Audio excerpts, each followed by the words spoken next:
I'm not much of a history buff. I tend to look towards the future as opposed to looking towards the past. But there is one history that I really enjoy, and that is the Cisco IOS history. That's right. The Cisco IOS keeps track of my history. The history of what? The history of the commands I've entered into the operating system. Now, why does that benefit me? It benefits me because I have the ability to call upon commands that I've already typed in without having to retype them.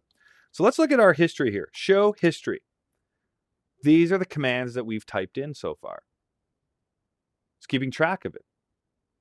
And as a result of this, I can call upon those commands anytime by scrolling through the history. Let me show you. I'm going to hit the up arrow key, show history, config T, show history, config T, show history. There's the clock command, CLO, CL, COL. It's all listed there.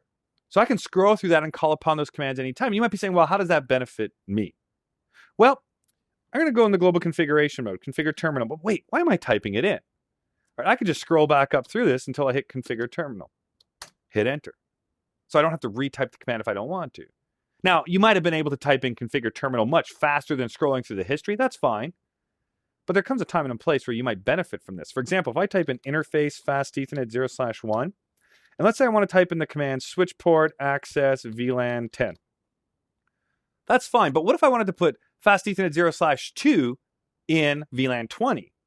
Well, why retype everything again? Why not just go up through the history buffer and make the minor modifications that I need to make?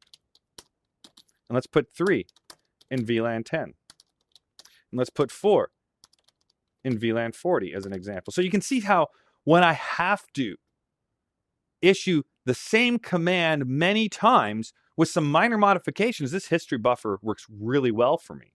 So you can just scroll up and down through the history buffer as needed. And if we go back here and type in do show history, you'll see that the history buffer is showing me in global configuration mode the commands that I've typed in so far. Now, it's not showing me the privilege exec commands, right? So the privilege exec commands are stored separately in a history buffer than these commands right here. So these are the commands that I have typed in global configuration mode and interface configuration mode.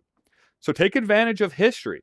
You'll find that as you interact with the operating system more and more, and you have commands that have to be reissued multiple times, especially long commands. If you have a really long command and you need to reissue it with a minor modification, instead of typing it out over and over and over again, you can just go up, use your arrow keys to navigate through the actual command itself, as I've done here.